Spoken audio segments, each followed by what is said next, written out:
In this channel, we bring you the freshest discussions taking place in Japan's online community. China's electric vehicle giant, BYD, held a launch event in Tokyo on the 25th for their third model in Japan, a sports sedan. BYD entered the Japanese passenger car market in 2023, with sales reaching around 2,000 units in fiscal year 2023. They're not selling because they have no resale value.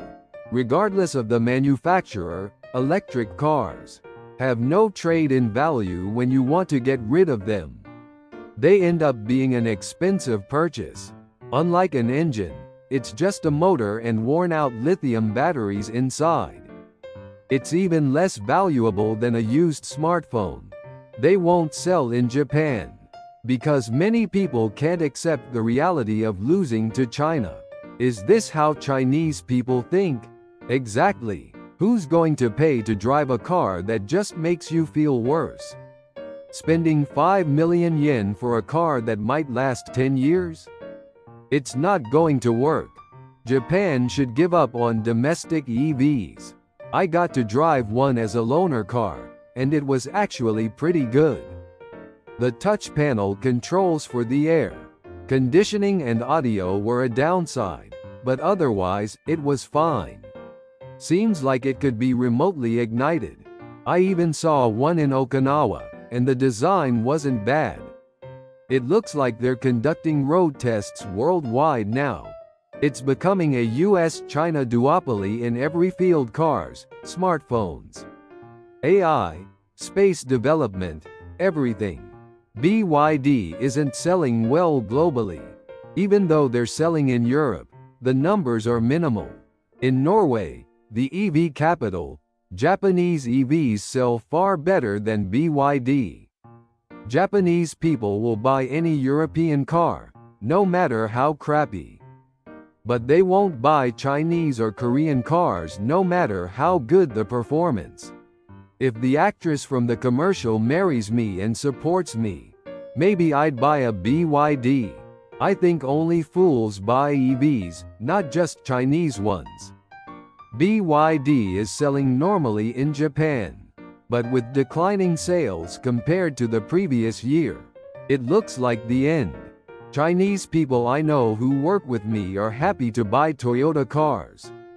Regardless of the car design, the brand logo is uncool.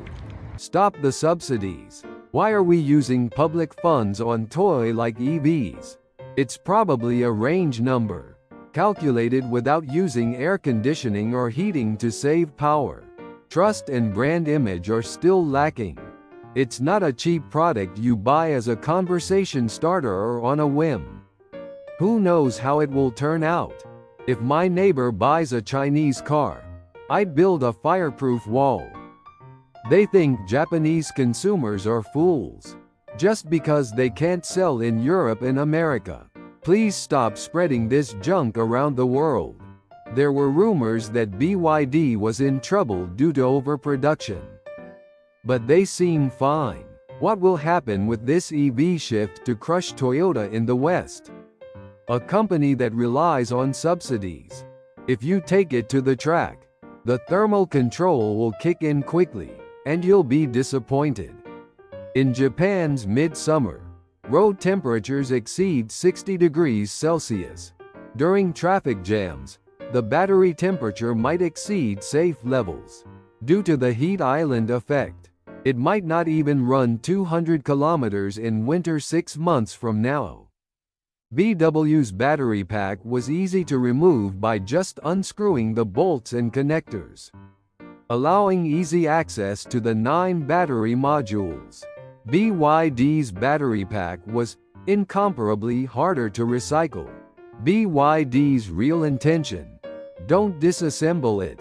There's a rumor that plugging into Japan's charging stations with a BYD results in a charging not possible loop. A friend of mine who owns a BYD said he already wants to get rid of it. BYD is now synonymous with charging errors. The cost-performance ratio is high, but there are no comparable Japanese cars. The absolute price is just too high. BYD Japan sales. April 67 units, down 26%. May 95 units, down 32%. It's already in the red just over a year after the launch. Chinese people build cars like model kits. Only those who understand this should buy them. Japan should impose tariffs of over 50%. Why should we buy cars from a country that harasses us? It's a problem beyond performance or product quality. Domestic car companies rely on sales in North America and China, so they would retaliate with tariffs. You never know what's embedded in the navigation system. It's not just the navigation system, they can remotely control it with a smartphone app. So they're definitely watching everything from their home country. I've never seen a wealthy Chinese person driving one. They usually drive gas-guzzling supercars. Let them buy it. EVs are popular in China not for their convenience or eco-friendliness, but because internal combustion cars and fuel are heavily taxed. It's just a matter of relative total cost being cheaper. Did you find this video interesting? We'll keep bringing you fun topics from Japan's online community. Please subscribe to the channel and drop some comments.